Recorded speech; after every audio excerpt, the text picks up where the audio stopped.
Hey, ladies and gentlemen, what's happening? It's Real Late on Hot 97. My name is Peter Rosenberg. My man Black Milk is in the building. I'm here, man. Finally. My friend Quartermain's hanging out. How are you? Hey, what's up? Hey. So Black, what's popping, man? Man, this new album. That's popping right You still now, around? man. You didn't leave us? Once you started working with Jack White, you didn't buy like a house in the hills? Here you go, man. And just move off? No. I wanted to, but I was like, I can't do that, man. I got to stay. I got to keep it real. Okay, you have to keep it real. So all right, let's start quickly. I want to say that, get the album info out there. Yeah. If There's a Hell Below Yes. is the name of the album. Yes. Did you produce this whole album? Yes, definitely. Everything. Everything on here. Everything. You have Blue. Yep. You have Pete Rock. You have Random Acts. You have Bun B. A whole bunch of people on this album. Yeah. And this is out right now. It's out right now. Dropped the end of last month. So, yeah, it's out right now. You can get it everywhere. You can get a physical CD if you're so inclined. Package. And Yo, people you about to talk are about the in package? CD. Chill. Yo, chill, I son. held off. Yo, chill. So now tell people. I just want to catch up a little bit on how things have been going with Black Milk. What's been happening, man? Detroit is ringing these days. Detroit is ringing. You talking about the music scene or just Detroit in general? Well, Detroit's always ringing or not ringing, depending how you look at it. Which ringing? Well, let me tell you, Hey, the cash registers are not ringing. No, definitely not. The streets, I'm sure, are ringing. But no, I meant the music scene is doing good. Dage Loaf has a record popping. Eminem's coming back out, compilation featuring a whole lot of people. Yes. It just seems like Detroit continues to sort of flourish and grow. Would you say that's an accurate assessment? It happens, man. Like, they just dropped the Detroit vs. Everybody record. Yep. You know what I'm saying? With Danny, Royce, Trick, Dage Loaf. Royce and Preem got a joint too. Royce and Preem. Oh yeah, that's right. The Prime album. Yeah, it's gonna be nice. Yeah, so it's cool, man. And especially with like the whole Dage Loaf thing, it's cool to see. What's weird? I was just talking about this, as like ghetto and Detroit, ghetto and street as Detroit is known to be. It's weird that we've never had like a major, a street artist that's been like major. You know what I'm saying? A major street artist, and Dage Loaf is kind of the first one, and surprisingly, it's a chick. You know what I'm saying? It's very interesting because Trick didn't have national records the same way. He had some. He had some. Buzz. He's known. Everyone knows him. Everybody knows. But she's got a record right now. Yeah, that's really out there. Yeah, so that's kind of crazy, but it's dope, man. No, it's very very cool. Tell us a little bit about you've been you're an incredible producer, MC. Appreciate What it. number album is this? This is 6, 5, 6. I think it's 6. Now, a couple of years ago, you took a minute and you did start working with Jack White. From the White Stripes. How did that come to be? How did that affect your career? What was the situation? Just fill us in. Man, well, he hit us up, and he had my manager up in Hex Murder. Shout out to Hex. And at first we didn't think. We thought it was like, somebody trying to play a game or whatever. Like, nah, man, Jack White, this is not real. But eventually we figured out that it was real, and he was trying to get in contact with us, and he wanted to work. You know what I'm saying? He wanted to bring me down to Nashville and put out a project through his Third Man record label. So yeah, man, my band, we mobbed down to Nashville, hooked up with him and some of his musician friends, and he had his studio was at his crib. So, like meeting him was just weird because his whole spot was just a whole nother world, man. Like walking to the studio, everything is all analog, not no computer, nothing digital. You know what I'm saying? So he was super cool, super laid back, and like I said, we jammed out and until we came with a couple tracks, man. And we came with some songs. He was, like I say, super talented dude, and the session was weird too because he kind of let me guide and produce and like structure the whole jam. You know what I'm saying? Like I was actually telling him, yo, keep that riff, keep that guitar riff right there. Like he was letting me do my thing, man. So yeah, it was dope. And then after we recorded, he actually let me and my band do a show at he has like a venue attached to his Third Man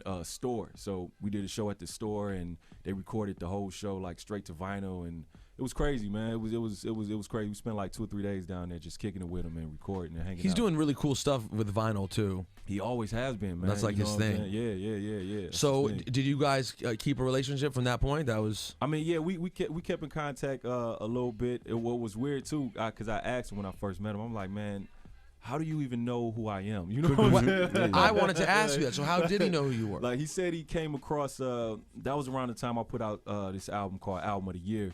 Mm-hmm. And one of the singles for that album was with me, Royce, and Elzai, and it was called Deadly Medley. And he said he came across the song in a video, and he was like, "Yo, man, I love that record, and I always wanted to, do something with a Detroit rapper, you know what I'm saying, MC." But he was like, nobody ever made sense. But when I came across you and I seen that you produce, he was like, I feel like, we would be kind of like-minded in certain things. So I thought it made sense. That's why I want to work with you on this one. So yeah, that's how it happened, man. I was like, because you a super rock star, and I'm just that makes a lot of sense. Yeah. I mean, listen, the crazy thing about Jack White is you're talking about he is a rock star in an era that no longer has rock stars to the same degree. He's sort of the last huge rock star, like mega star, where like you're talking about he can have a concert with 30,000 people. Like he's one of the last ones. Right, man. And don't even talk about if they ever get back together, which who knows if that ever happens, but if they ever did, you're talking about stadium. You're talking about, that'll be retarded, man. That has to happen, by the way. I would love for that to happen. Like, I was already a White Stripes fan, so yeah, man, it was dope, man. And like I say, the guy is just he's just a musical genius, man. And I learned a lot just in them couple days, you being down there around him and whatever, man. Just how he just picks up the acts and just gets it in. And real quick, for the people who never turn on anything else but hip hop, and you don't even know what we're talking about, the level of fame, this will help you. This will help you understand. So that's it. You should get it from that point. Everybody knows that bass line. Yeah, I know. Now, you may know it as the song they play at games when everyone goes, Right. All right, so here's a great question, and it's funny. Your career is almost on the exact same arc as the time of this show. Since I basically got on the air, is the exact same amount of time, more or less, that your career has been going on. And one of the first things I played of yours, certainly up there, and it's like literally one of my all-time favorite songs. Oh wow, all time. Come on, man, don't put that much on it. Don't worry, it's not just you. You got help. There's major whoever help comes in here, this is my favorite joint. No, that's not what I'm saying. Right. But the person whose record it is. Yeah. Wait for it. Not this. It's just the random bed in the background. Right. The song I wasn't born then. It's impossible. You were born in '93. I was born. But to produce would have been a 10. stretch. Yeah, that's 70. Colin Monroe Piano Lessons. Oh wow. That song? Damn. That I can't even tell you how I feel about that song. Like, shit, I ain't heard that since we made it either, man. Like, what do you mean? I haven't heard that. I haven't listened. Like, I recorded my verse and sent it back to Colin, and I dig the song, but I just haven't. It was a lot going on at the time. That's crazy. I forgot about that record. And man. but you don't have a verse on the song that's out, on the version that's out. Wait a minute. Which song you talking about? Piano Lessons. You produced it. God, you made a lot of records since then. Wait a minute. I didn't produce Piano Lessons. You sure you didn't? So why does he say Black Milk on the beginning of the song, or did you just ad lib on it? I might have just ad-libbed on it. Now we're gonna get to the bottom of this right now. Yeah, we need to, because I'm not sure. And do you know the song we're talking about, Daryl? No. You don't? Come on, man. Oh my God. I might have did something in the production. I might have did the drums or something. It sounds like your drums. Yeah, that's probably what it was. I can't remember exact, but I think. All right, I'm gonna figure this out. Hold on, we're back, by the way. Black Milk has decided he did produce Piano Lessons by Colin Monroe. Yeah, but I don't understand. Did you guys not work together directly on that song? No, we didn't. You know what? And that probably explains why the song doesn't exist anywhere.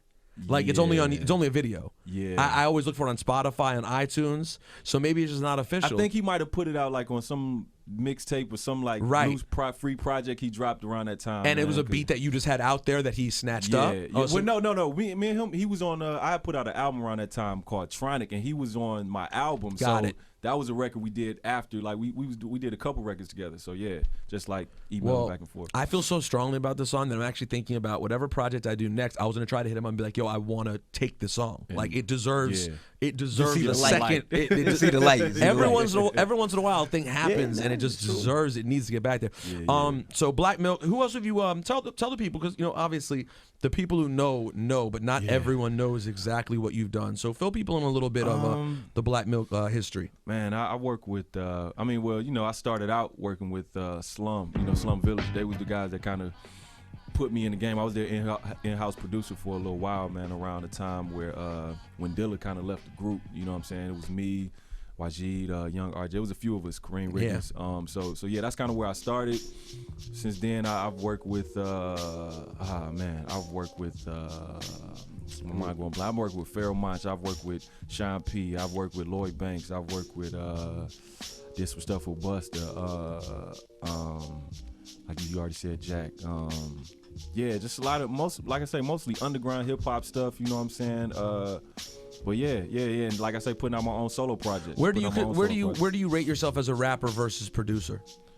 Man, I'm definitely like better as a producer, beat maker than a rapper. Not saying that I can't do my thing as an MC, but yeah, like my passion for making beats and music is more into that than my passion for rhyming. You know what I'm saying? Yeah, I mean I love telling stories and expressing myself in that way too. But my passion, I just love the beats. I love the technical side. I love digging for vinyl, trying to find that next little piece of magic to chop up or whatever. So yeah.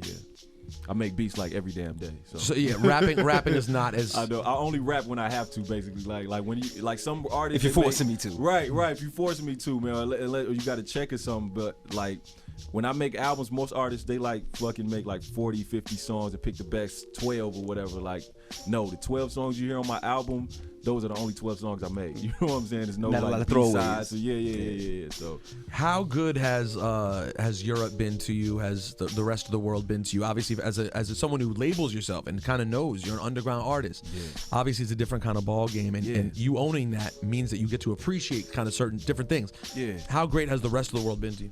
Yeah, man. I mean, I've been Europe. The whole overseas thing. They appreciate. The underground artists from the States a lot, you know what I'm saying? So I've been going back and forth over there since since my first project in 2005, Sound of the City. I think the first place I went was Australia, you know what I'm saying? So wow. I've just been from there to Europe to, everywhere, man, you know what I'm saying? I've been to Russia, like a lot of different places, man. So yeah, the love is real. The energy at the shows is pretty intense too, you know what I'm saying? It's a whole nother level. So what would you say is the best market for you? The best market? Or like the craziest fans? Either one. I would say, what would you rate as your number one market where you get the most support in the States and internationally? In the States, I feel like in the States, man, probably New York, LA, Detroit. You know what I'm saying? I get, like probably the most love in the States, especially like even doing the shows. Like I really never have, I don't want to jinx myself, knock on wood. All my shows like in New York and LA are always like awesome. You know what I'm saying? It's always good. So yeah, and overseas, I don't know, man. London is crazy. Paris is probably the craziest fucking city I've ever performed at. Why? Why do people? I don't know. They just rabid, man. They just like wow out, bang on the stage, jump on the stage. Like Paris is the only place. Like I'm not even the type of cat that like does a lot of stage diving, but Paris is one of those places that you will do it. Like you feel comfortable doing it. The energy is so high. It's like. You feel they gonna catch you, man. Look, man, yeah, they definitely did. But I mean, I paid a price doing it one time out in Paris, man. I had this was some years ago when they had them little Louis Vuitton fucking little wallet things, man, that people was having on the joint. So I had one when the shit was a trend. You know what I'm saying? Brand new. Somebody snatched. Brand new. I had not only just a nice amount of money in there. I had like ID and all of that. Jumped in the crowd, forgetting, just caught in the moment. Forgot I had it right there. Gone. And of course, you don't realize it till hours later. Yeah, I didn't realize it till like the show was done. I ran up, to the green room, and I'm like, yeah, we killed that shit. Was doing basically patting down. Oh shit, pocket pat down. I run back down, man. You know what I'm saying? The lights are on. The people are still. They think they're about to get an encore or something. I'm like, nah. Did anyone find my wallet? Yeah, where's my wallet? Like looking through. They trying to like give me plays and give me to sign autographs. I'm like, nah, man. The language barrier. So it's like, no, I'm looking for something. Like, look, I lost my wallet, but. It was worth it, man. It was crazy, man. But Paris is wild. Do you have any aspirations for this to go to a different place for you, a less underground place, or are you just totally comfortable where this is? Man, you know what? Like I've had like major situations and offerings and meetings, you know what I'm saying? But it just didn't make sense all the way for me to take it all the way there, you know what I'm saying, for what I was trying to do. And if I always looked at it like if it happens, it happens. If it doesn't, I'm good. I still feel lucky because I've been able to create a lifestyle and maintain make a living off of what I want to do, something that started out as just a hobby, something that just started out as me making music and hoping my friends like it. You know what I'm saying? The people that was around me like it, but it didn't turn into this. You know what I'm saying? And me working with different people and being in different studios and creating a following, you know, an audience that really dig what I do. So I don't know if that major situation coming and makes sense. Sweet, I'm not against it, but if it doesn't, I'm good too, man. Like, anyone out there though that production wise you working with would mean a lot. Like you know is a bucket list kind of person. Yeah. You know what? Man, I don't even know if I should speak on this, but You have to. Speak it into existence, man. Nah, I mean, I already got in the studio with them, but like the end of last year or the year before, like I was in the studio with Lauryn Hill, man, and like for 3 weeks, man, and it was pretty wild. You know what I'm saying? It was a pretty like interesting, like that. It changed me as a producer. Yeah, and, like, yeah. Yo, like that level of talent, working with that level of talent and creativity, it was just like, yo. Wait, okay, so what's happening with that music? Man, you know, well, that's the next. That's a whole nother story. That's a whole nother story. I don't know if it sees light of day, cool. If it doesn't, whatever. We are, you know, that's what it is. How did that come to be though? Well, I actually opened up for her out here in New York.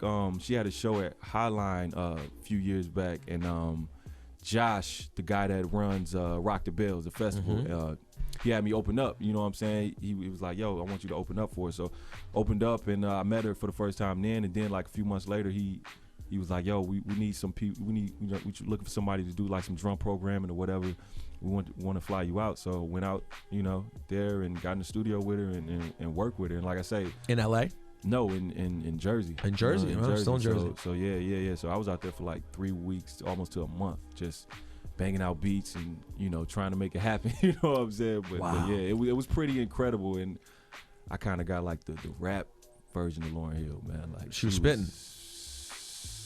Spitting. I shouldn't even be talking about this. Well, we'll see. Maybe we'll speak into existence. I mean, you haven't put any, you know, unrealistic expectations out there for the people. You haven't given away any names of albums. Yeah, this is just experience that you have in your life. Yeah. She was spitting, dog. And like I say, man, I learned a lot, man, in that situation.